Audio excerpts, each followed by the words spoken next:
Bonjour à toutes et à tous. Tout d'abord, meilleurs vœux pour cette nouvelle année, cette première séance, donc troisième séance du cycle de conférence Notre-Dame en chantier 2023-2024, et donc première séance de l'année 2024, où nous avons le plaisir d'accueillir Élise Bailleul, qui est maîtresse de conférences en histoire de l'art du Moyen-Âge à l'Université de Lille, qui travaille sur l'architecture gothique, qui a fait sa thèse sur l'ancienne collégiale Notre-Dame-des-Tempes, et qui travaille sur un certain nombre de questions en tant que spécialiste de l'architecture gothique, sur les rapports entre pouvoir royal, création architecturale, sur les questions également liées aux techniques constructives de l'architecture médiévale et de choix d'approvisionnement de matériaux, et qui va aujourd'hui se faire le porte-parole du groupe de travail Pierre, du chantier scientifique CNRS, Ministère de la Culture Notre-Dame de Paris, pour nous parler d'une des questions qui a pu faire l'objet d'études pour la première fois approfondie grâce à l'accessibilité permise par les échafaudages sur le chantier de Notre-Dame, qui est celle des voûtes de Notre-Dame de Paris, avec une communication intitulée Les voûtes de Notre-Dame, forme, technique, chronologie. Et donc, je disais qu'Élise, membre du GT Pierre, qui est dirigé par Yves Gallet, ici présent dans la salle, se joint également à un certain nombre d'autres collègues du GT Pierre. Je vais essayer de n'oublier personne dans la liste. Andreas Hartmann-Virnich, qui est présent en visioconférence, Lise Leroux, qui est présente dans la salle, Jean-Michel Mechling, Cédric Moulis, qui est peut-être à distance aussi, Dylan Nouzran, que j'ai vu aussi à distance, Bruno Falib, qui doit être également à distance, Arnaud Hibert, également à distance. Voilà, je pense que la liste était complète, de l'ensemble de nos collègues qui travaillent sur la pierre à Notre-Dame et la question des voûtes depuis que le chantier a pu être accédé par les scientifiques. Donc Élise, je te remercie de ta présence et je remercie l'ensemble des collègues du GT pour avoir accepté de faire cette communication, et je te cède la parole pour l'heure qui vient. Merci Maxime. Bonsoir à toutes et tous. Comme Maxime l'a dit, en effet, je suis ce soir représentante, porte-parole du GT Pierre. Ce groupe de travail fait partie des 9 groupes de travail thématiques du chantier scientifique, chapeauté par le ministère de la Culture et le CNRS. Notre groupe de travail compte à peu près une vingtaine de membres.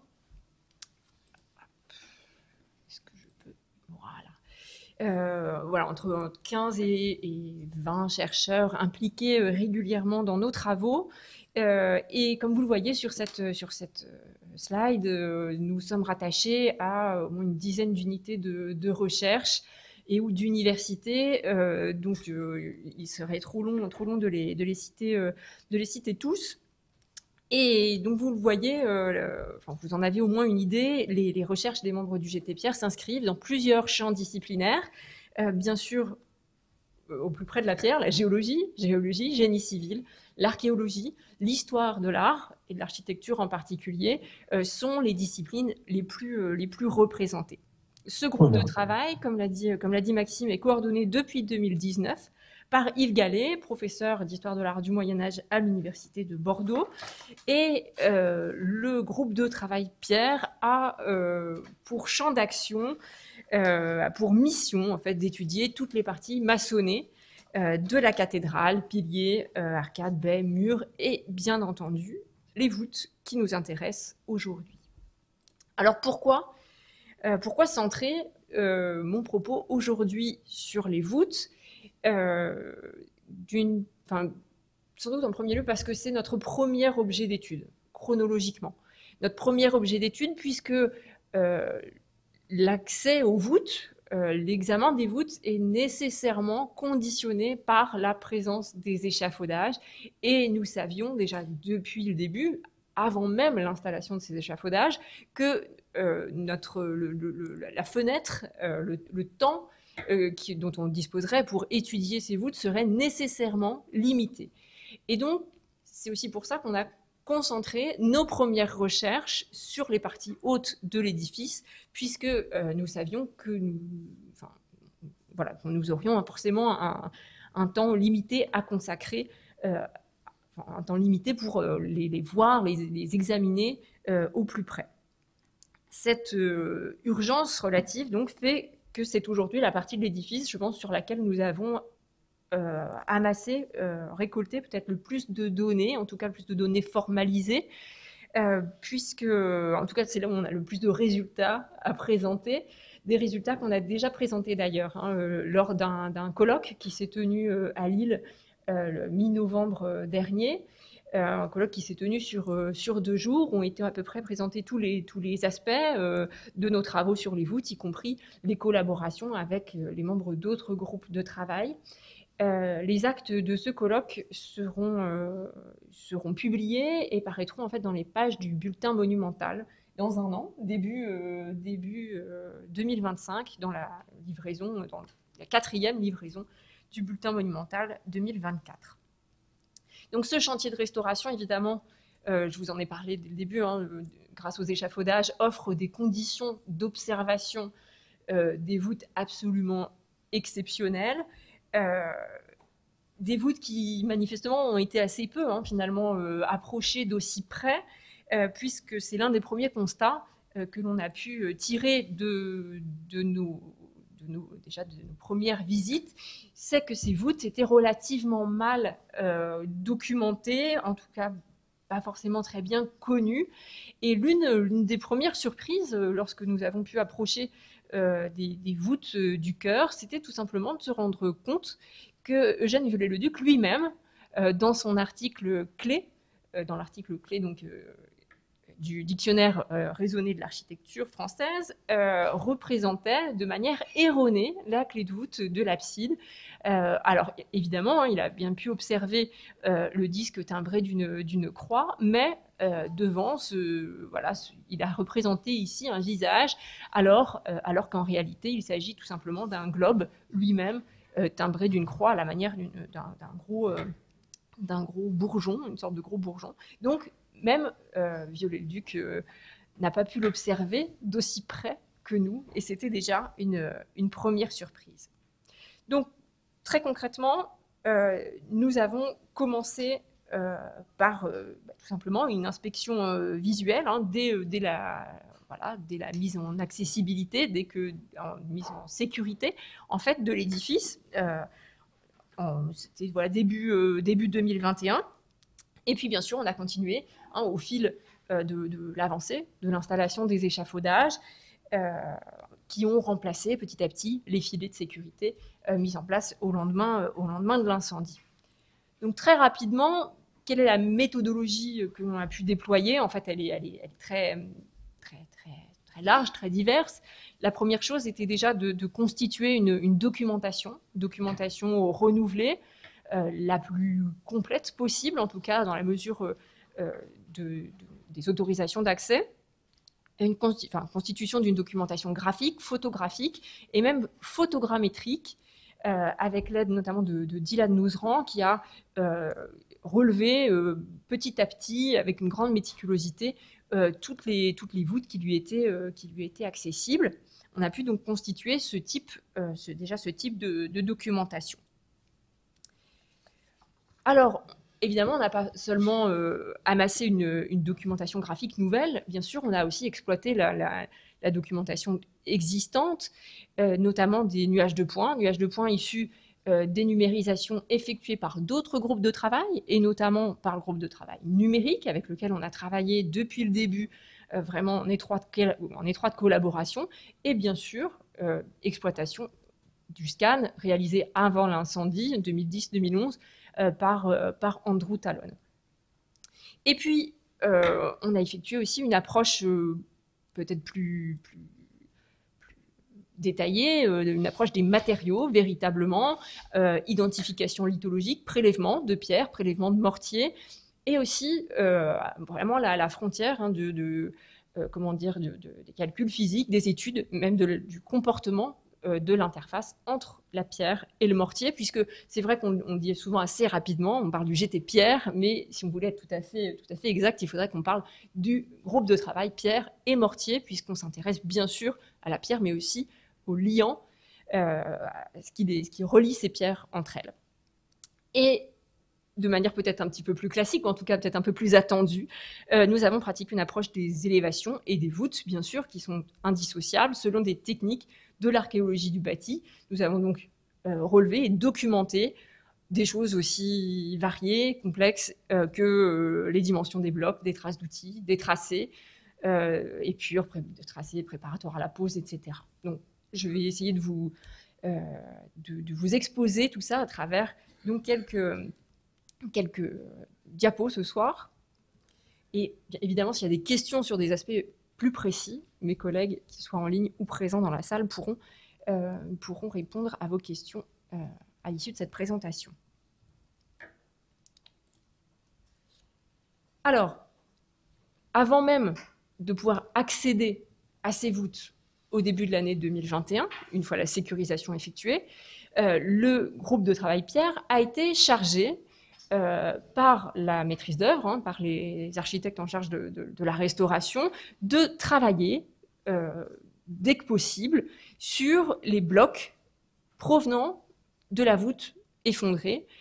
Donc ici quelques photos souvenirs maintenant des voûtes qui ont qui ont été percées notamment par la flèche. Et donc nous avons pu immédiatement après les opérations de tri et donc, sous les barnums, et non à l'intérieur de la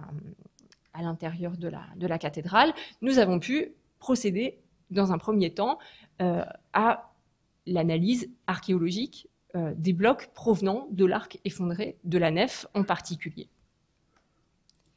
Je vais donc commencer par là. En fait, je vais procéder dans l'ordre chronologique. Voilà, c'est l'ordre que j'ai choisi de suivre ce soir, dans l'ordre chronologique de nos recherches. C'est-à-dire, avant même l'examen des voûtes encore en place, nous avons procédé à l'examen des pierres tombées de cette voûte. Et donc, je vais commencer par là. Nous nous sommes, dans un premier temps, donc, intéressés aux blocs qui provenaient, aux claveaux, donc, qui provenaient de ce trou qui a été percé dans la voûte par la chute de la flèche. Le 15 avril 2019, la flèche tombe vers l'ouest et perce la voûte à deux endroits. Évidemment, le trou le plus important se trouve là, entre la dernière et l'avant-dernière travée sexpartite de la nef. Et donc, ici, une photo, bien sûr, avant l'incendie, et ici, une photo du trou avant la mise en place des échafaudages. Alors, première étape, évidemment, à laquelle nous n'avons finalement que peu participé. Là, il faut rendre hommage vraiment aux équipes du LRMH, du SRA, qui ont participé évidemment au déblaiement, puis au tri de tous ces vestiges. Ce sont eux qui, déjà, dans un premier temps, ont sélectionné en fait les blocs de pierre provenant de la voûte et mis de côté ces blocs qui étaient plus ou moins facilement identifiés comme des claveaux du fait de leur forme moulurée. Et c'est aussi à cette étape du tri que ces blocs ont reçu également leur nom. Vous les verrez, cette nomenclature, je l'utilise aussi dans mes diapos, souvent un N qui signale que ce bloc provient de l'amas de la nef, et puis des numéros qui sont tout simplement les numéros des godets des engins télécommandés qui donc amenaient les vestiges sur la table de tri. Ces claveaux, ces blocs déjà sélectionnés, triés, ont été stockés sous un des barnums sur le parvis. Et c'est finalement à la fin de l'été, en septembre 2020, que le groupe de travail Pierre entre véritablement sur le chantier pour procéder à ce premier examen archéologique et technologique des blocs provenant de la voûte de Notre-Dame. Je précise qu'à ce moment-là, nous n'avons pas accès, même visuellement, aux voûtes de la cathédrale, aux voûtes hautes. Donc, nous n'avons pas accès visuellement, nous ne voyons pas le trou dans la voûte, donc la voûte d'où proviennent ces blocs. C'est important parce que finalement, on ne va approcher cette voûte au départ que comme une sorte de dépôt lapidaire et non comme un ensemble. Donc, dans la démarche c'était quand même ça me semble être une donnée qu'il faut garder à l'esprit. Alors, une étude archéologique faite sur des blocs qui sont alors encore contaminés, c'est-à-dire contaminés par les suies et des poussières de plomb, donc une étude archéologique qui se fait bien sûr avec tous les EPI nécessaires, et qui tout simplement met en œuvre une méthodologie assez classique dans l'étude d'un dépôt lapidaire, avec tout simplement le remplissage de fiches, d'inventaire. Alors là, on a eu aussi des échanges assez tôt avec le LRMH, qui possédait lui aussi donc des fiches descriptives, sans doute plus descriptives que les nôtres, qui étaient davantage analytiques, et donc on a bien immédiatement pu alimenter cette documentation, croiser ces deux sources d'informations. Alors, qu'est-ce qu'on trouve? Qu'est-ce qu'on trouve à ce moment-là, très concrètement? À quoi ressemble cette collection de blocs? À quoi ressemble ce corpus? Il s'agit donc d'environ 77, donc on a au départ inventorié 77 claveaux. Il s'avère que les restaurateurs ont par la suite pu emboîter deux blocs, donc on parle maintenant de 76 claveaux inventoriés. Nous en avons compté 42 encore en place, et on estime que 2 étaient manquants, donc on arrive à un total d'environ 121 claveaux pour constituer cet arc doubleau. Ils ont tous le même profil, ce qui a fait qu'on a pu les identifier facilement dans l'amas: un tore, un méplat et un tore, et des dimensions, en tout cas en largeur et en profondeur, tout à fait identiques. Ça, c'est pas du tout une surprise, d'environ 47 cm sur 34, et en revanche, c'est ce qu'on appelle l'épaisseur du bloc qui, elle, varie, avec une assez forte variabilité d'ailleurs, presque surprenante, de 10 cm à 28 cm pour les plus gros. Et donc, on a immédiatement pu se rendre compte qu'en effet, ces blocs n'étaient pas standardisés, et utilisés. Donc, les tailleurs de pierre ont manifestement utilisé les blocs de la manière la plus... avec utiliser le plus de matière possible dans le bloc capable. Le clavage, quant à lui, était extrêmement léger, ou en tout cas difficile à quantifier. Alors, l'une des premières choses que l'on a pu observer, alors outre des états bien sûr de conservation parfois très divers, on a immédiatement pu observer, tout simplement suite à un simple brossage, les traces laissées par les outils. Et les outils des tailleurs de pierre qui ont façonné ces blocs. Une grande majorité de traces d'outils dentés, donc essentiellement bretures, dans une moindre mesure peut-être la gradine pour les faces visibles, et des bretures relativement différentes. On les différencie par les dimensions de leurs dents, et des tailles également, enfin des techniques de taille, enfin des positions des impacts également assez variées. Évidemment, le degré de finition, bien sûr, de ces tailles diffère en fonction de la destination de la face du bloc, qu'il s'agisse de la face laissée à l'extrado, de la face de joint, ou de la face visible en parement, qui, elle, nécessairement, donc bien sûr, fait l'objet d'un soin bien supérieur. C'est lors de cet inventaire également que l'on a pu localiser la clé de l'arc.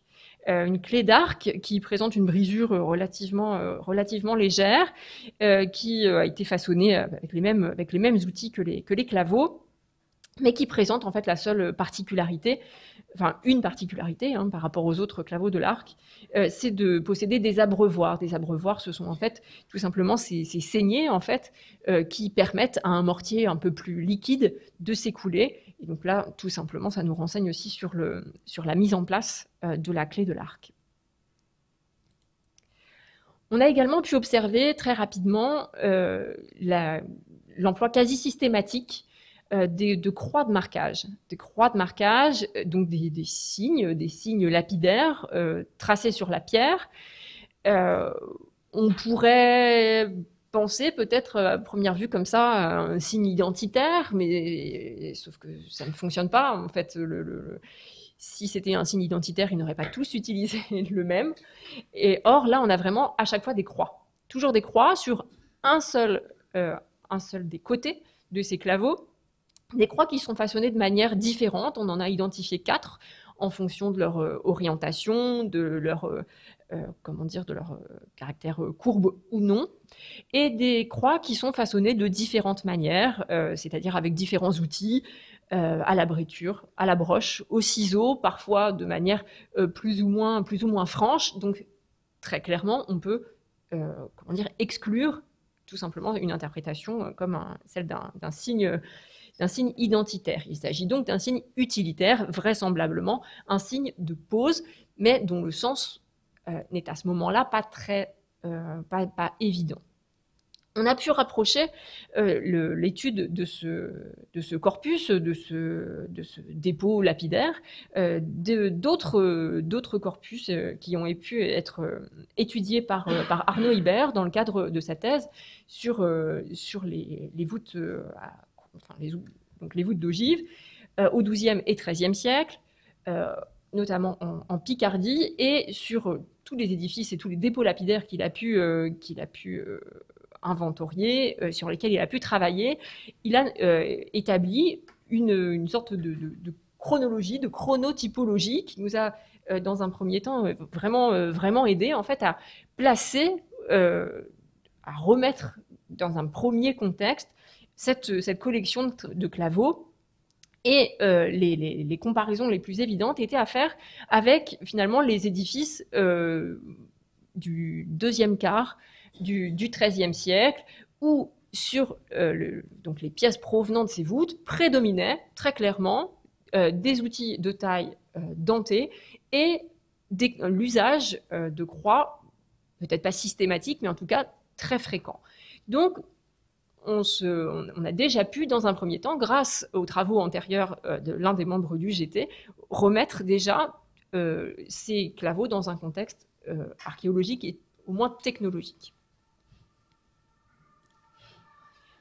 On a également pu observer, ce qu'on a appelé des encoches. Je ne dirais pas que c'est un terme très académique, mais en tout cas, on n'a pas trouvé d'études qui pourraient nous servir de référence. On a donc choisi d'appeler ces creusements pratiqués ici à l'extrado de certains de ces claveaux des encoches. Des encoches qui sont de dimensions variables, mais toujours d'à peu près 5 cm sur 5 environ. Leur longueur plutôt varie. Elles ne sont pas nécessairement en vis-à-vis. Elles ne sont pas d'ailleurs non plus nécessairement par deux. On peut trouver des claveaux avec une seule encoche. Elle peut également être partielle, c'est-à-dire beaucoup plus petite, et donc suggérer la présence d'une autre partie de l'encoche à côté. Et elles sont façonnées également de manière variée. Elles peuvent être façonnées au ciseau, à la gradine, à la bréture peut-être, donc pas réellement de constante. Ces encoches, je vous l'ai dit, certaines semblaient partielles. On a parfois pu essayer de les combiner pour essayer de leur donner aussi davantage de sens. Ces encoches, donc très manifestement, dans la mesure où elles peuvent être combinées, ont été façonnées donc après la mise en œuvre, en tout cas après le placement sur le cintre des claveaux, et assez nettement semblent pouvoir être interprétés comme des négatifs d'un dispositif ayant servi à construire le voûtin, à construire le remplissage de la voûte. Sans qu'on ait à ce moment-là encore de vision d'ensemble, on a évidemment l'intuition qu'il s'agit là donc d'encoches pratiquées pour recevoir l'extrémité d'un madrier, en bois certainement, donc servant d'une manière ou d'une autre peut-être à coffrer, à cintrer donc le reste de la voûte pour la suite de sa construction. Ce système à encoche, il est connu. Il a également été étudié par Arnaud Ibert, qui a pu nous fournir également des exemples comparatifs, des exemples essentiellement du XIIIe siècle. Donc, y compris dans de grands édifices, que sont les cathédrales d'Amiens, de Beauvais par exemple. Et le seul exemple réellement étudié, documenté, et ayant fait l'objet d'une tentative de restitution du dispositif, ce sont les travaux de Manfred Schuller sur la cathédrale de Ratisbonne, qui restituent vers 1300 un système comme ça de longs madriers en bois pour aider à la construction des voûtes. Donc là, on sent aussi qu'on touche quelque chose, même si on n'en a qu'une vision partielle. On a manifestement là des négatifs intéressants, et surtout des négatifs à mettre ensuite en relation avec ce qu'on va observer sur les voûtes en place. L'étape suivante, à la demande encore une fois de la maîtrise d'œuvre, a été de tenter, ou en tout cas de réfléchir à la manière de replacer tous ces claveaux dans leur ordre originel, les replacer finalement à leur place initiale dans l'arc doubleau. Ce projet n'a été envisageable d'ailleurs que grâce à l'existence du relevé laser grammétrique effectué par Andrew Talon, puisqu'on avait le dessin précis, géométriquement exact, ou en tout cas presque exact, de cet arc doubleau avant sa destruction. Donc, c'est ensuite un travail de dessin, avec toute la marge d'erreur qu'il comporte, de dessin de cet arc à l'échelle 1 sur une bâche étendue dans l'un des barnums, sous le parvis, qui a constitué le point de départ d'une sorte d'anastylose, alors d'une anastylose certes au sol et sans mortier, donc on appelait remontage à blanc pour plus de fidélité à la pratique. Et donc, on a ensuite procédé à ces tentatives de replacement de ces blocs sur la bâche, sur le dessin de l'arc à l'échelle 1. Ça peut sembler simple. En définitive, cette opération a nécessité toute une logistique, notamment l'élaboration tout un protocole de décontamination des blocs, de restauration déjà, de lavage de ces blocs par des restaurateurs, puis de numérisation de chacun de ces blocs, etc., avant de pouvoir les manipuler. Alors voilà, avec quelques séances de travail à l'hiver 2020-2021, à quoi a pu ressembler ces tentatives de remontage à blanc, de tentatives de retrouver l'emplacement initial des blocs dans l'arc doubleau. Alors, on nous interroge souvent sur l'utilité de cette étape du travail. Alors, je pense qu'il a été assez tôt décidé que les blocs endommagés ne seraient pas réutilisés dans la cathédrale.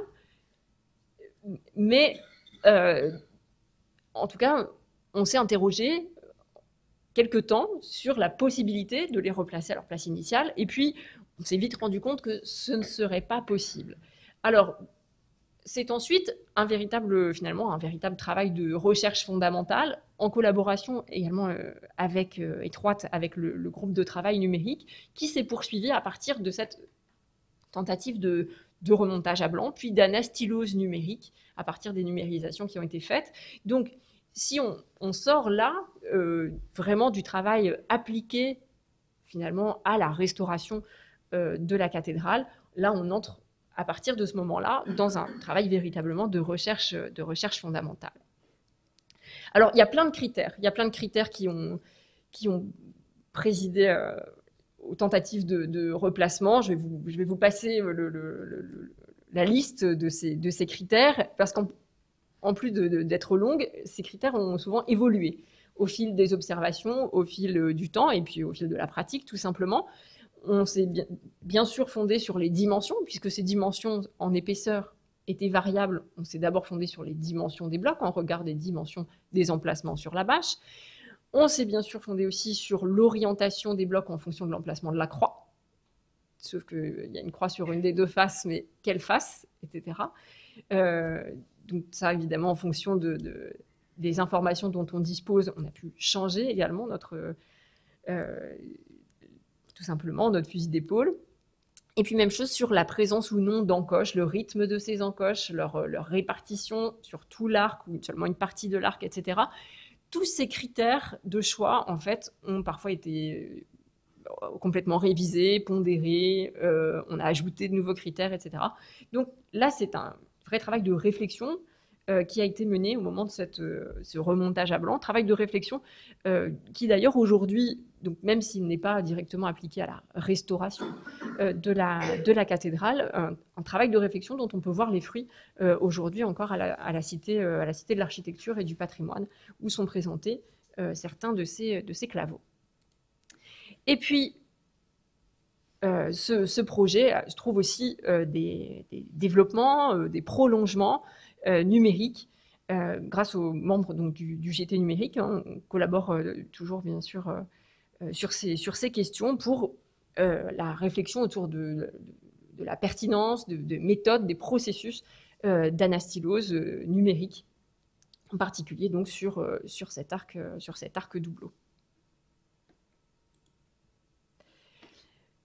Deuxième étape, alors qui intervient et qui se chevauche un petit peu, hein, puisque c'est en février 2021 qu'un premier accès nous est accordé sur les échafaudages dans le chœur. Donc cette deuxième étape du travail, deuxième partie de ma conférence, concerne plutôt l'étude tout simplement de visu, l'étude des voûtes encore en place.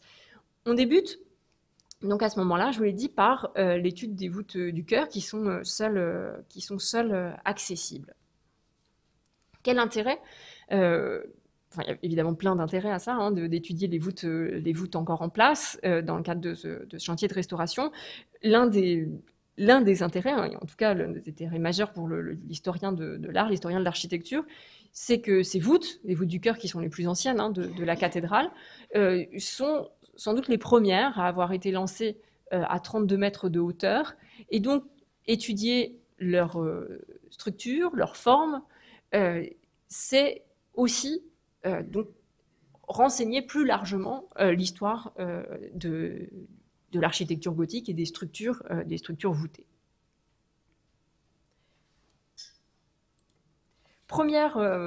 L'une des premières observations qu'on a pu faire, c'est que contrairement aux voûtes de la nef, ces voûtes du chœur n'ont pas été construites avec un système en encoche, alors un système qui nous échappe en bonne partie, mais dont les négatifs, dont nous connaissons en tout cas les négatifs. Et voilà, l'une des premières observations qu'on a pu faire, c'est que ces encoches étaient absentes en fait des voûtes du chœur. À la place, en fait, on a utilisé pour la construction des voûtes du chœur un système qu'on appelle la rainure. Alors, c'est la même chose, hein, le terme peut être à discuter, on n'a pas encore trouvé mieux. En fait, un système plus continu qui se manifeste tout simplement par une sorte d'écart entre le voûtin et l'arc, qu'il s'agisse d'ogives ou de doubleaux, un écart dans lequel donc devaient être insérés, on peut l'imaginer, des couchis, l'extrémité des couchis, des planches au moment de la construction, et qui, une fois supprimés, une fois retirés, donc ont laissé cette rainure qui a pu être comblée par du mortier. Alors ça peut sembler comme ça assez anecdotique, mais là c'est ma main hein, tout simplement, on voit que ça fait quand même quelques centimètres qui laisse largement la place donc, pour engager une structure en bois.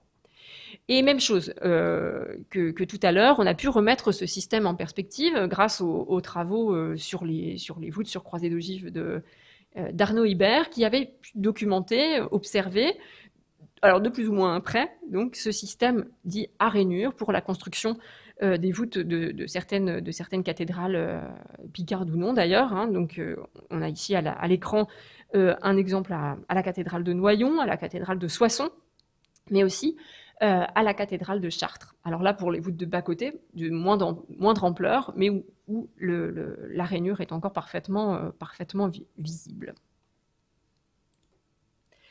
Alors, ces voûtes du chœur et de la nef, en tout cas pour ce qu'on en voit alors à ce moment-là, semblent en tout cas première vue très homogènes et en définitive, elles présentent quand même beaucoup de différences. L'une de ces différences, c'est notamment leur épaisseur.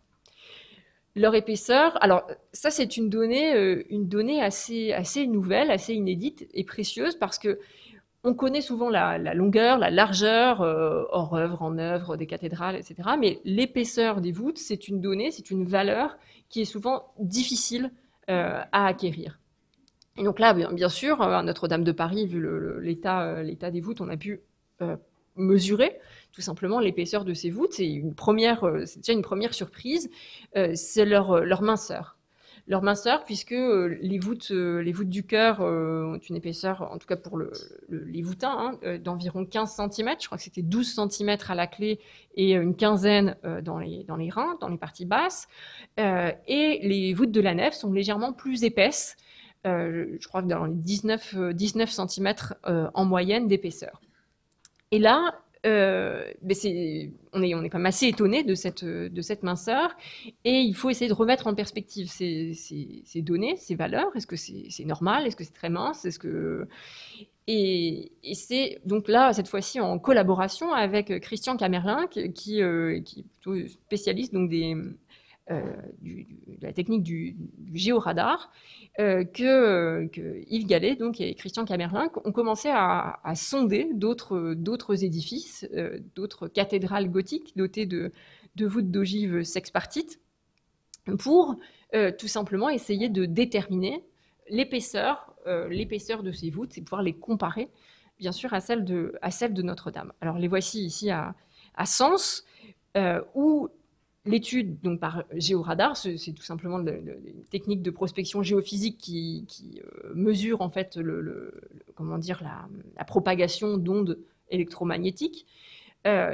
C'est une technique un peu expérimentale qui est habituellement utilisée pour le sous-sol, et là qui a fait ses preuves pour justement les investigations sur l'épaisseur des voûtes. À la cathédrale de Sens, ce sont des épaisseurs bien supérieures pour les voûtes les plus anciennes, qui sont apparues donc aux alentours de 36, 37, 40 cm d'épaisseur pour ces voûtes sexpartites, alors plutôt datées des années 1140, donc de la génération précédente, mais c'est quand même ce sont quand même des valeurs nettement supérieures. Alors, ce type d'investigation, ce type de mesures comparatives va être dupliquée, reproduite dans le cadre d'un projet qui a été sélectionné par l'ANR, un projet intitulé Altior, donc coordonné par Yves Gallet, où justement seront multipliés ces examens, ce type d'investigation pour pouvoir alimenter justement ce dossier comparatif au sujet donc de l'épaisseur des voûtes au XIIe et XIIIe siècle. Alors, les différences entre les voûtes du chœur et les voûtes de la nef, je vous le dis, et vous le savez sans doute, ne sautent pas aux yeux depuis le sol, mais en fait, à force de les observer, on commence à accumuler un nombre assez impressionnant de différences. Donc, outre la différence d'épaisseur, on se rend compte également que malgré une apparente homogénéité de la modénature, eh bien, ces voûtes sont quand même traitées différemment. Dans le chœur, toutes les ogives donc, de ces voûtes d'ogives sexpartites, donc toutes les nervures sont traitées de manière équivalente. Elles sont traitées de manière équivalente avec la même modénature, la même largeur, environ 27 cm. Et on retrouve ces valeurs aussi pour les arcs doubleaux. En revanche, dans la nef, les modules changent légèrement et surtout apparaît une sorte de hiérarchisation entre ogives et doubleaux. Et c'est là aussi qu'on voit apparaître finalement un traitement particulier pour ce que l'on peut appeler le doubleau secondaire ou l'ogive intermédiaire. En tout cas, l'ogive du temps faible de l'élévation et du voûtement, qui correspond au temps faible de l'élévation. Et là, on voit donc un accroissement générale hein, des dimensions, imperceptibles hein, bien sûr depuis le sol, mais aussi donc une hiérarchisation entre ces différentes branches d'ogives. Pour vous faire une petite idée, donc là je vous ai dit à peu près 27 cm de largeur hein, pour les ogives du cœur. On est à au minimum 32 cm en moyenne pour les ogives les plus minces, les plus étroites donc dans la nef, jusqu'à 47 cm pour les arcs doubleaux. Arcs doubleaux, j'entends là doubleaux principaux et doubleaux secondaires, entre guillemets, puisque là, il me semble difficile, vu cette hiérarchisation et ce traitement, de les appeler encore ogives intermédiaires. Donc, une véritable différence également de modules. Évidemment, cette différence de modules, évidemment, non, c'est pas si évident que ça, mais cet accroissement du module, en fait, engendre, et ça, on s'en est vite rendu compte lorsqu'on a pu accéder aux échafaudages dans la nef, cet accroissement des dimensions des claveaux et de tous les arcs d'une manière générale, des voûtes au vaisseau de la nef, engendre des difficultés dans les retombées, des difficultés de combiner, de faire coexister les retombées des ogives et des doubleaux sur les tailloirs. Alors, ça se manifeste de différentes manières. En fait, il n'y a même pas une seule manière de procéder. D'une travée à l'autre, on voit que les maçons ont tâtonné. Parfois, ce sont tout simplement des tors qui fusionnent véritablement. Je ne sais pas si vous voyez très bien ici sur ma diapo. Parfois, ce sont les queues des claveaux qui sont entièrement retaillés pour laisser place à la colonnette recevant le formeret. Et la plupart du temps, les colonnettes, en tout cas la base de ces colonnettes recevant les formerets sont complètement mangées, plus que retaillées. Là, elles sont vraiment réduites pour laisser la place donc aux claveaux constituant les ogives. Alors, à titre de comparaison, je vous ai mis une petite photo des retombées, d'une des retombées dans le cœur, où là, tout se passe bien, en tout cas, où chaque retombée, chaque arc possède la place nécessaire donc pour reposer, je ne vais peut-être pas dire confortablement, mais reposer de manière normale, disons, sur les tailloirs. Donc évidemment, là, il y a une première chose, une première réflexion qui s'impose, c'est-à-dire ce changement de module, cet accroissement en fait de dimension des ogives et des arcs doubleaux ne semble pas avoir été prévu.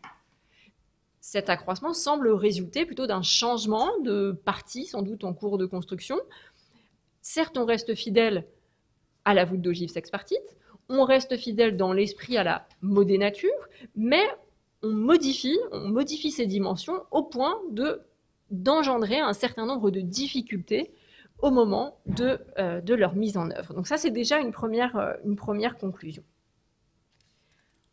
Lorsqu'on a observé également avec attention ces retombées, les retombées donc des ogives et des doubleaux sur les tailloirs, et parce qu'on a profité aussi de ces conditions exceptionnelles, nous avons pu tout simplement avec un pinceau et une lampe torche, observer des tracés, des incisions qui ont été ménagées sur la face d'attente des tailloirs.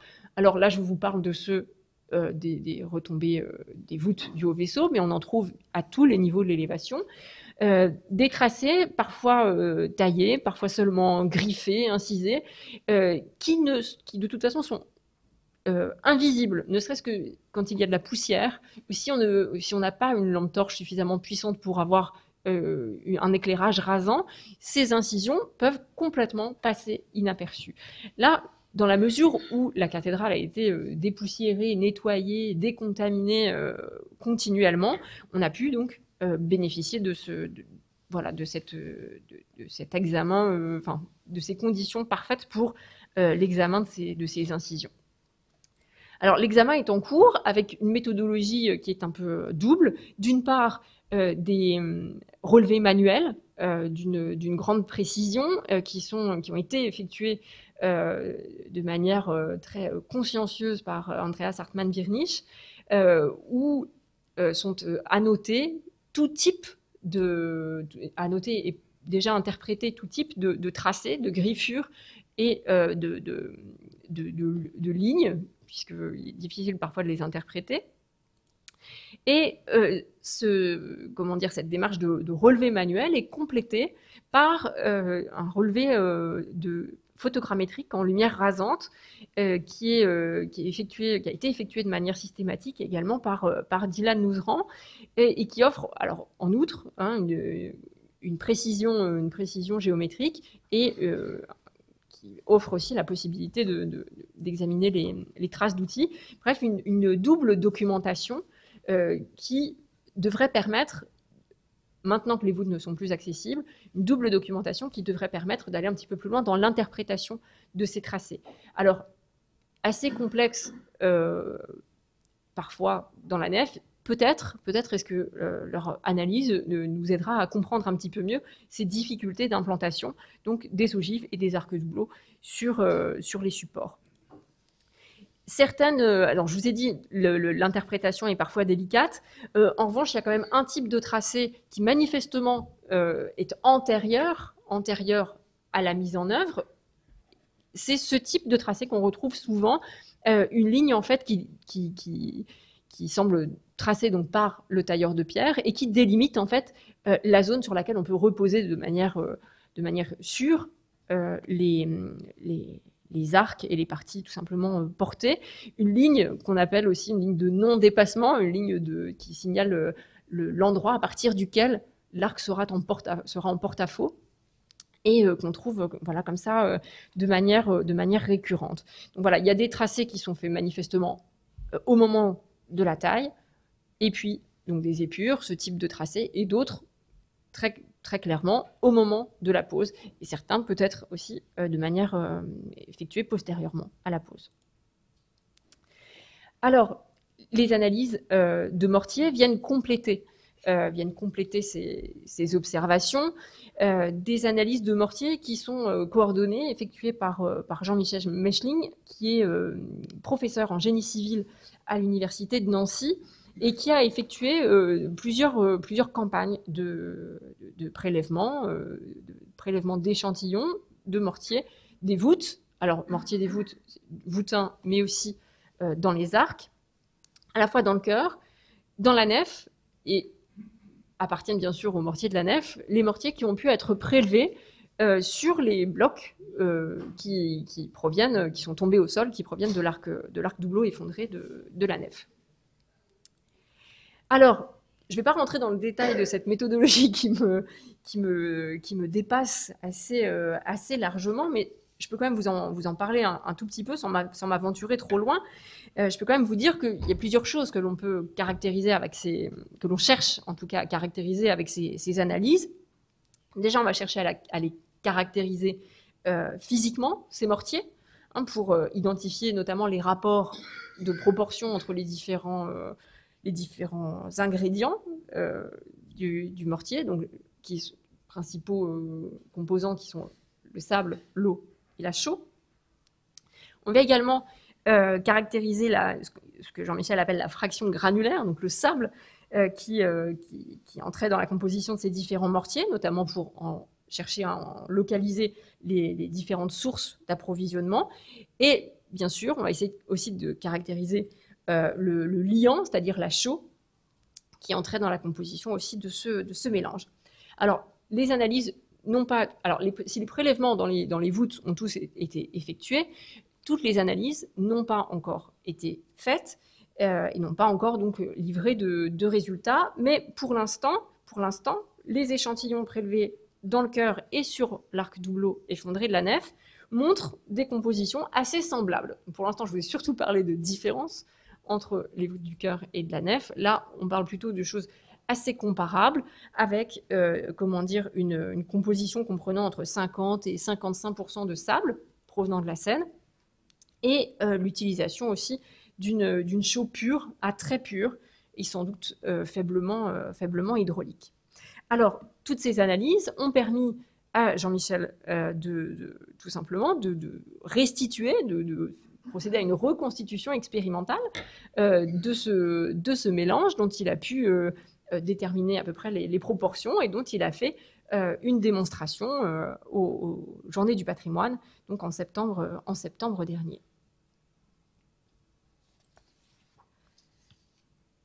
Alors maintenant qu'on a mis en évidence un certain nombre de caractéristiques archéologiques, technologiques aussi des voûtes du haut vaisseau de la cathédrale, je vais terminer sur une partie plutôt consacrée à la chronologie relative de ces voûtes, mais aussi tentative de datation. Alors arbitrairement, je vous propose de commencer par la voûte du chœur, qui est considérée comme finalement comme la mieux datée. Mieux datée parce qu'en fait, alors peu de textes renseignent directement la construction de la cathédrale, mais on a quand même deux textes qui permettent de proposer une fourchette, en fait, tout simplement, une fourchette pour la construction de la voûte du chœur. Le premier est un texte de 1177, la chronique de Robert de Torigny, abbé du Mont-Saint-Michel, qui dit qu'en 1177, donc, le chœur est terminé, à l'exception de son couvrement, couverture, voûte. L'expression est excepto maiori tectorio. Et la deuxième, donc ça c'est la date basse de la fourchette, la deuxième date est la date tout simplement de la consécration solennelle du maître-autel dans le rond-point le 19 mai 1182. Et donc c'est traditionnellement cette fourchette entre 1177 et 1182 que l'on prend pour dater la construction de cette voûte. Cette phase serait suivie dans les années 1230 d'une phase de rehaussement en fait des murs gouttereaux, rehaussement d'environ 2,60 m afin d'amener les murs gouttereaux du chœur à la même hauteur que ceux de la nef et du transept.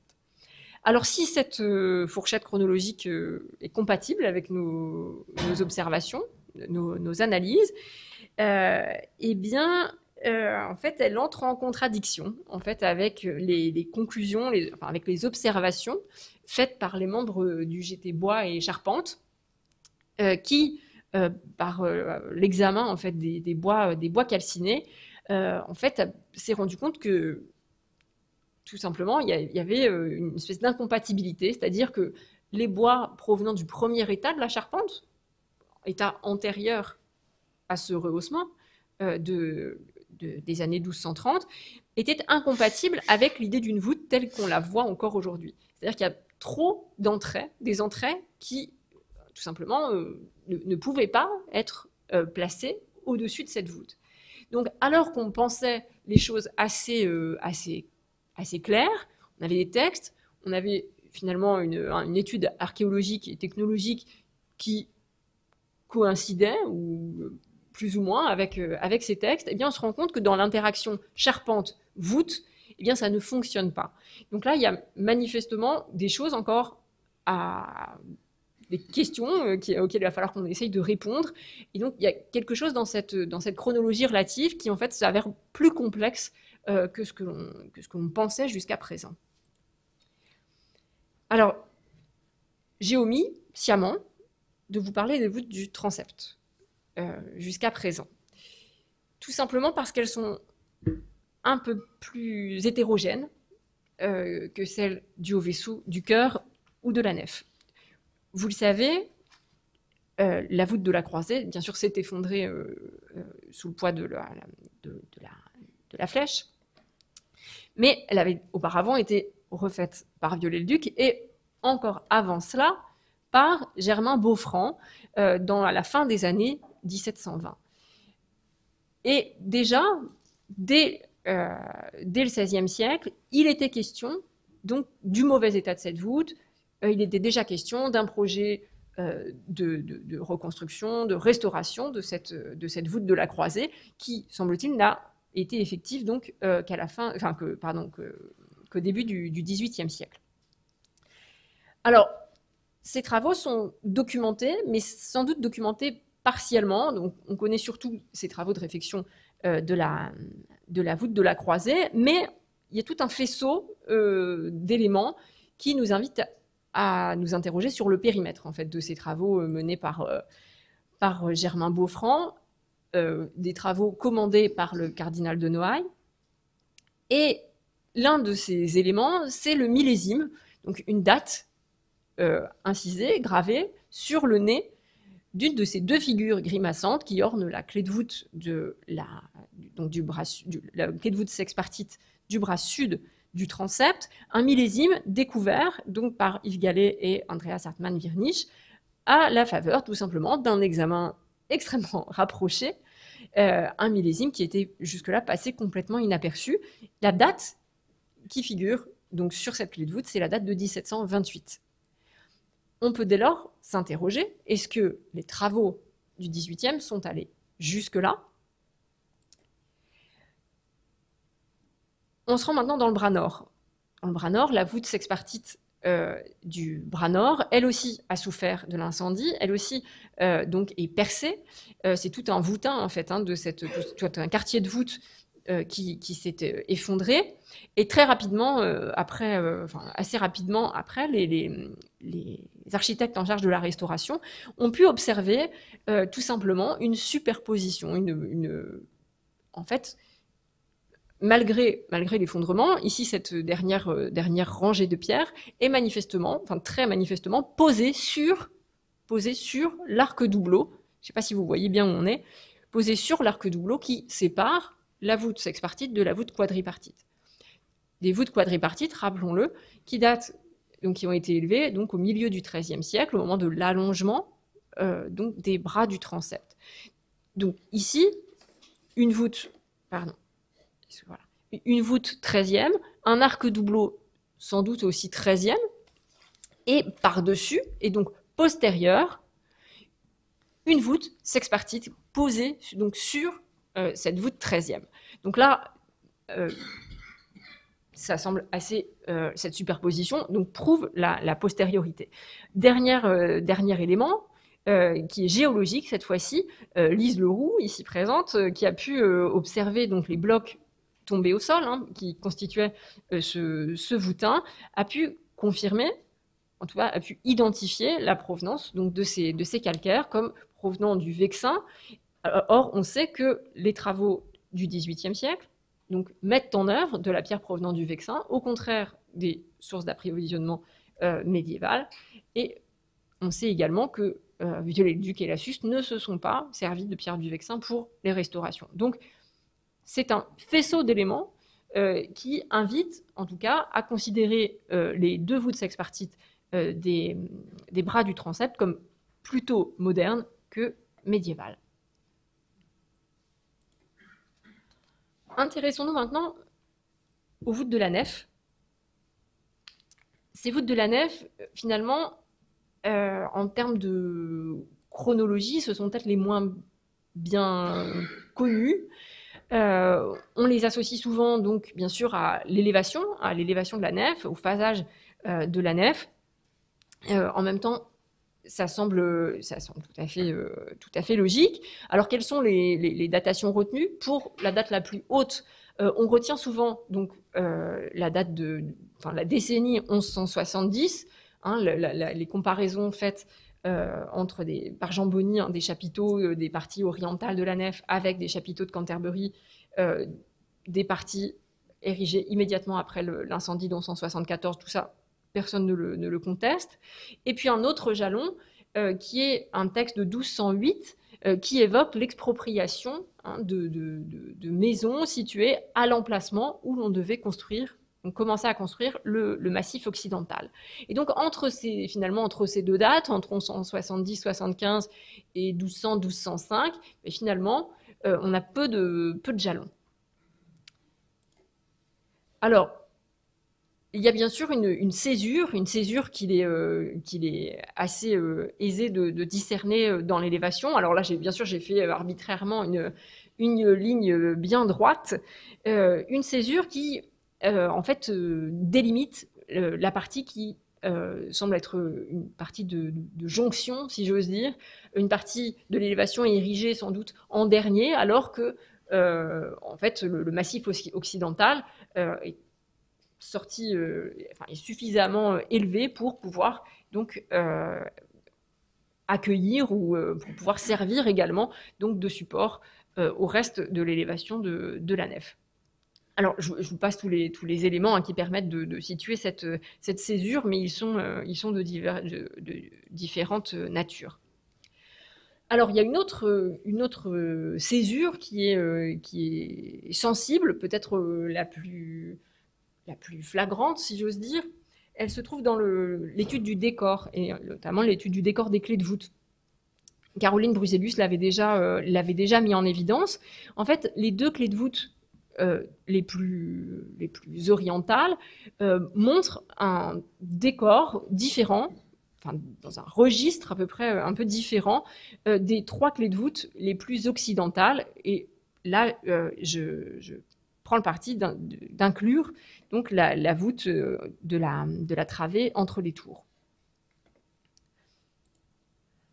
Alors, il y a des éléments d'autres natures qui permettent de placer justement cette césure dans les voûtes, non pas au même endroit que la césure dans l'élévation, mais un petit peu plus à l'est.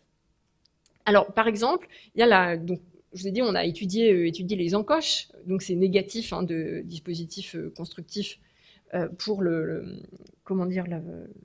l'installation des voûtins. Eh bien, il s'avère qu'il y a un type d'encoche, des encoches à peu près de section triangulaire, qui n'apparaissent que dans la partie la plus occidentale de la voûte du haut vaisseau. Donc, qui permettent également de discriminer cette partie, en tout cas ces deux travées, parce qu'on n'a pas pu faire ces observations dans la travée entre les tours, mais ça confirme donc l'emplacement de cette césure. Les modules, c'est-à-dire la largeur aussi des ogives et des doubleaux, offrent également des choses concluantes. Je vous ai parlé d'un accroissement de ces modules dans la nef. Eh bien, il y a quand même des petites nuances à apporter. On trouve ce rapport ogive en moyenne de 32 cm pour des doubleaux de 47 cm dans les parties les plus orientales, ces deux travées orientales, avec les clés de voûte, avec les têtes, alors qu'on trouve encore une fois un autre changement de module. Là, on revient à des choses un tout petit peu inférieures, avec un ratio comme ça, 27 cm de large pour les ogives contre 42 pour les doubleaux dans ces parties occidentales. Et donc là, grâce finalement à cette donnée-là, l'arc-doubleau, finalement, qui sépare ici les travées 3 et 4, semble plutôt appartenir donc, au groupe le plus occidental. Alors, on peut aussi s'interroger sur dans quel ordre sont construites ces voûtes, parce qu'on a certes différencié deux groupes, mais la chronologie relative est encore assez floue. Eh bien, ces agencements un peu tâtonnants, des retombées que je vous ai montrées tout à l'heure. Alors, c'est pas beaucoup plus clair sur les photos, c'est juste photos de détail, il va falloir me croire sur parole. Ce sont des observations qui ont été faites par Arnaud Ibert également. Donc, dans ces agencements un peu tâtonnants des retombées, eh bien, il s'avère qu'on peut distinguer finalement une sorte de chronologie relative. Est-ce qu'on a d'abord installé le doubleau ou l'ogive, etc. Et il s'avère qu'à certains endroits, on peut effectuer ces observations. Et donc, il apparaît, tout simplement que l'ogive de T5, donc finalement la travée la plus orientale, intervient avant la travée 4, ce qui semble assez logique, ce qui en fait correspond tout à fait au phasage proposé par Caroline Bruselius. En revanche, et même chose, la travée 3 semble postérieure donc, à la travée 4. Là où il y a quand même une petite hésitation, c'est sur le sens donc, de progression du voûtement pour les parties les plus occidentales. Est-ce qu'on a progressé d'est en ouest ou d'ouest en est ou l'inverse? C'est en tout cas pas extrêmement clair. Donc, tout simplement, il résulte de ces remarques, eh bien, une chose, c'est que les 2 travées les plus orientales sont antérieures aux 3 autres, sans que l'on puisse précisément donc déterminer un sens ensuite de progression pour ces voûtes 1, 2 et 3. Alors on peut évidemment essayer de se fonder sur l'étude du décor, ce qui n'est